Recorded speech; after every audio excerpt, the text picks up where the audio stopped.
Coach, the last couple of years, you guys have had some success coming off of bye weeks. What's been your approach during the bye week, and why has that been the case?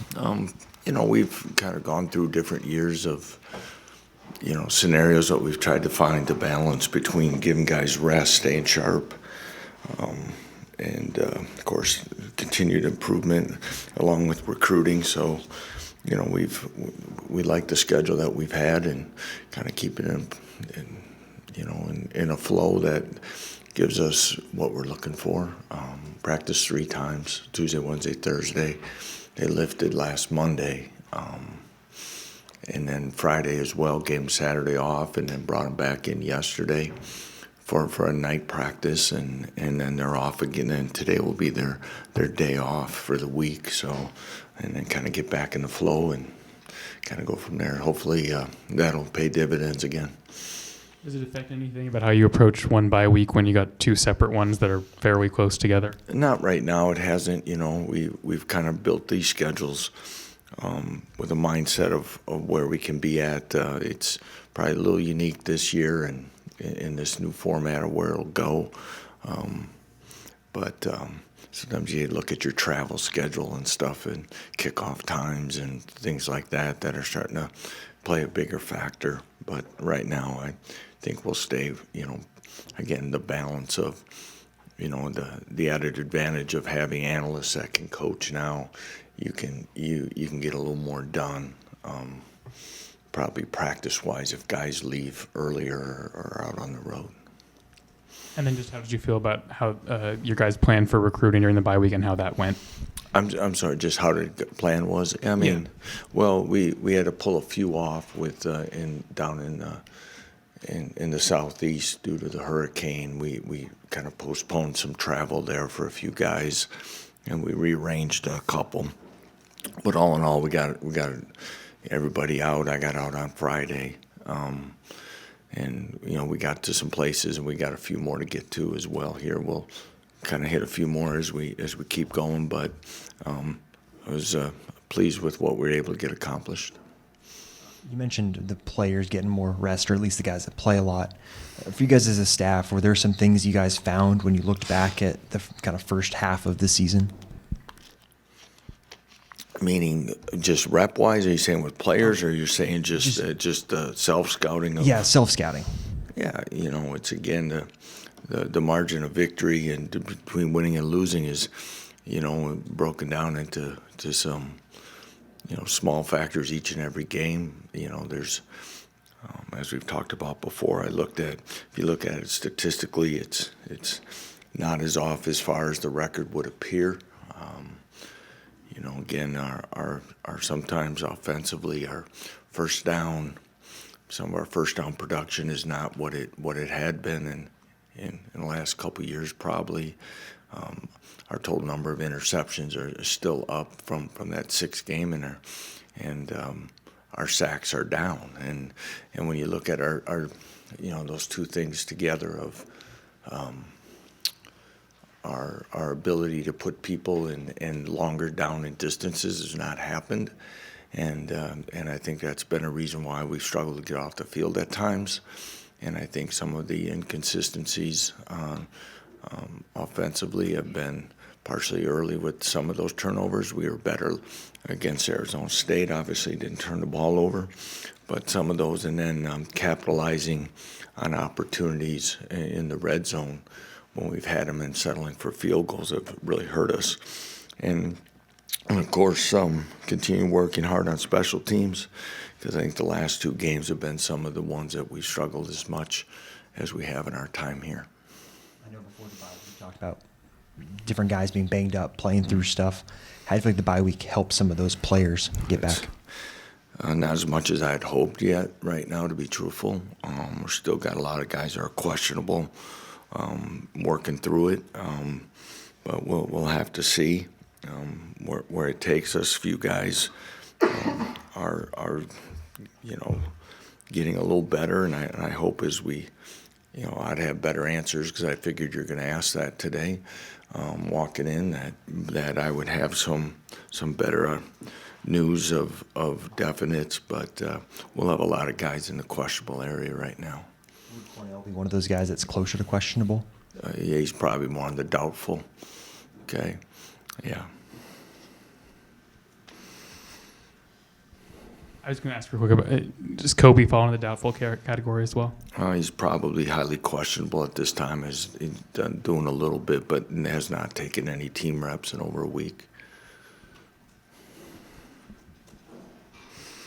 Lance, you talked about getting pressure to the quarterback. Do you feel like that's put a good amount of pressure on the secondary to kind of play differently than last year? I don't know about so much differently. There's some different things in there that has happened, again, with some guys. But, yeah, I put stress. When you can't get to the quarterback, it puts stress on everybody. And again, it's then do you have to create more situations of putting pressure with more people. And, then you're putting yourself in some coverage, stresses as well. So we've got to continue to work on that and find ways to create disruption. Yeah, and Jalon had probably his best game of the season last game. Mm-hmm. What did you see from him in that game, and how do you build off of that in the upcoming weeks?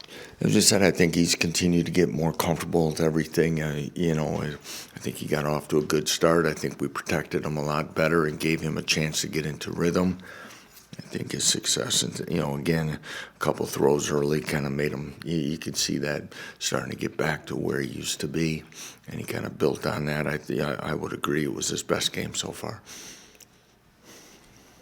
Looking at some of the national letter of intent changes and transfer portal changes that happened over the last week and a half, do you have much of an opinion on some of those changes that were made? Yeah, most of these were kind of talked about for a while. That the letter of intent, heck, it wasn't worth anything anyway for the last 3 years. I don't know why you get a waiver for anything. Nothing's binding anymore. So they finally made it what was already the obvious. So, I do think, we continue to work through this ever-changing new era of what it's going to be like. I do think there's at least some talk of some decent things that'll kind of help put it in a little bit more of an area of understanding for everyone. The portal windows, I think, is something that they're still, will always be talked about how long and kind of look at and what those time frames will be. But, I don't, we get a survey, so to speak, every now and then to give our opinions and stuff, but I don't know if they always turn out that way. Some do, some don't. Looking at Houston, what are some of the things that have stood out to you about that team? Well, Willie Fritz is a, guy from the area. I've known Willie for a long time, back from the Division II days. Willie's an excellent football coach, and not to to my surprise, in any way, shape, or form, you see his teams continually get better, and they're starting to find their stride. I think they've settled in on a quarterback. I'm sure, just like any transition, there's growing pains and understanding once you get into a game of finding that. But you could see them, they played an excellent game against TCU the week after we did, and played their best football to date. Had a couple other, they opened up with UNLV as well. So I see a team that is starting to find how to use their weapons. Both quarterbacks are very athletic and create a lot of plays with their feet as well when something's not there, or design quarterback runs.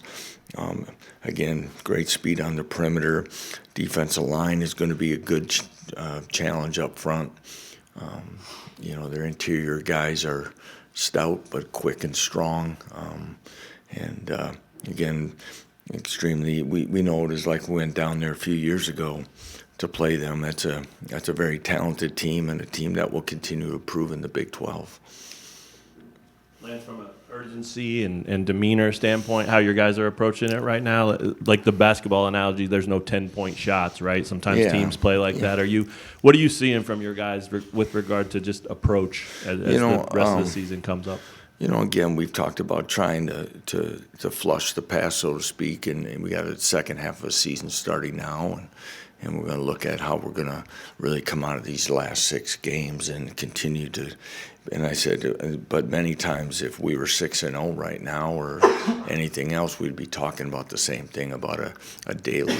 And I think I've said this in here many times is, your process and your practice regime and things that you do don't change based on wins and losses. To me, that's knee-jerk reactions to how you're going to go about it. And I think consistency in our approach, but attention to detail and getting better and addressing the things that we can do to try to get ourselves in a better position are key. I really admire our guys. They're disappointed, frustrated, just like many of us are, our fans, everything. But this group continues to work and stick together. In fact, I had a player tell me about somebody, they get a lot of calls from outside people, especially our seniors about, future alignments or whatever. And they were, somebody had said to him about the locker room, and he said, we don't have a locker room problem. Okay,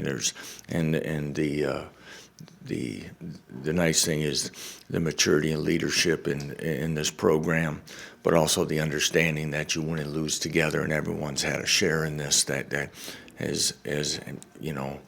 that we're coming up a little bit short. So I think the approach is we got to keep attacking it and working at it, and again, next man up for who's available. If someone's not available, take advantage of the opportunities and make the most of it. Lance, you were talking about Willie Fritz's career. Do you see anything with this Houston team that's consistent with past teams of his at all? Yeah, I just think again they've utilized the quarterback. He goes all the way back to Michael Bishop at Blinn College, I believe, if I remember correctly, and an outstanding career in Manhattan. Willie's won a lot of games with very athletic quarterbacks. He's very versatile. When I was in Omaha, he was head coach at Central Missouri. We ran into each other on the junior college recruiting circuit. We talk a lot. We actually have the same representation, and we've done some professional development together. So I've watched about his fundamentals on how he goes about it. Learned a lot from Willie just in some of those conversations on staff development, things that he does. I know he's continually, monitoring the improvement of his program, and that's why he's been successful every stop along the way. And again, I don't think there's a magical fix for anyone as you build it, but you build it with your way of offense, defensive schemes, and fundamentals, and as he sits right there in the Houston area, that program will continue to see those, like I said, those dividends. He's an outstanding coach.